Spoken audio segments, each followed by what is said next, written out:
Bonjour à tous, bienvenue dans cette vidéo. Nous allons voir comment s'enregistrer sur Imogest, comment créer son compte sur Imogest. C'est très simple, vous allez dans votre navigateur, vous tapez https ou soit vous tapez app.imogest.cloud et vous allez vous retrouver sur cette interface. Vous pouvez trouver le lien de l'inscription dans la section des commentaires. Alors, lorsque vous vous rendez sur sur le lien en question, tout d'abord peut-être vous allez vous rendre ici sur la page de connexion. Et pour ceux qui n'ont pas créé ou bien ceux qui n'ont pas encore de compte, vous pouvez vous rendre directement sur le lien, cliquez ici pour vous enregistrer. Alors, lorsque vous cliquez sur cette option, vous allez vous retrouver sur cette interface d'enregistrement, soit de création de votre compte. Alors, sur ce portail, vous pouvez remplir le formulaire ci-dessous et nom de votre organisation. Il s'agit de quoi? Il s'agit le nom de votre société parce que Imogest est conçu pour les entreprises comme les particuliers.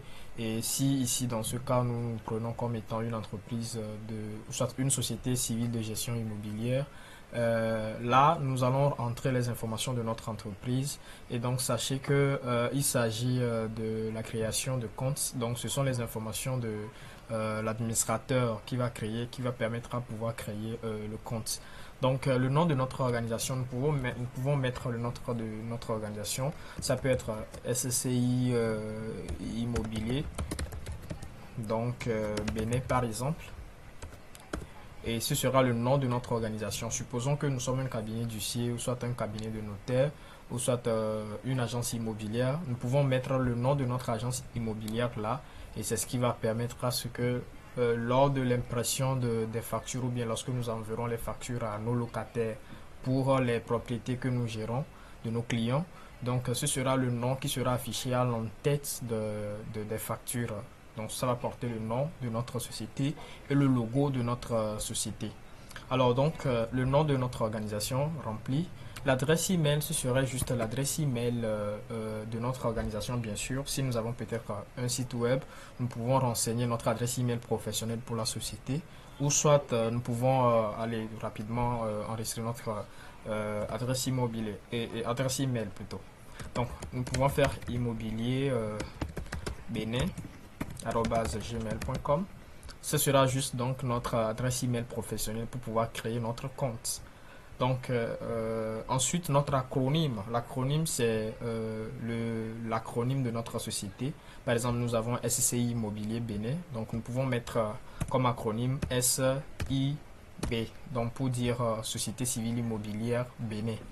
Donc l'acronyme va désigner en quelque sorte lors de la génération des factures, ce sera cet acronyme qui sera marqué comme code d'identification des factures et ça va nous permettre de pouvoir rapidement identifier une facture si bien cette facture elle est émise par notre société.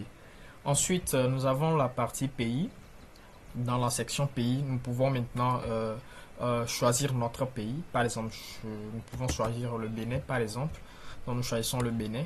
Et dès que nous choisissons le Bénin, nous devons mettre notre numéro de téléphone, mais sachant que ça doit être le numéro de téléphone de notre société.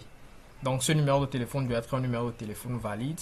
Bon, déjà avec les changements au Bénin, nous aurons la possibilité de mettre un numéro de téléphone valide, donc 90, 90, 90, 90. Ça peut être valide, toutefois ça ne peut pas être valide parce que récemment les opérateurs du Bénin ont changé leur numéro de... Ils sont passés de 8 chiffres à 10 chiffres, donc nous pouvons ajouter 01 qui va permettre à ce que ça puisse être bien concorde avec le pays que nous avons sélectionné.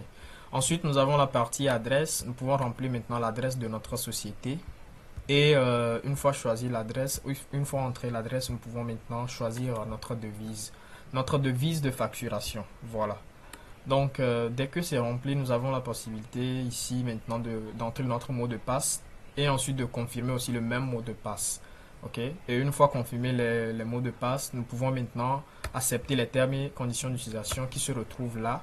Si vous cliquez, vous pouvez bien voir la page des termes et conditions. Donc, sur cette page, vous pouvez toutefois lire les termes et conditions de la plateforme, les termes et conditions d'utilisation de la plateforme. Et ensuite, vous avez le bouton maintenant pour vérifier que vous n'êtes pas un humain. Et ensuite, vous créez votre compte. Donc, étape pour la prochaine.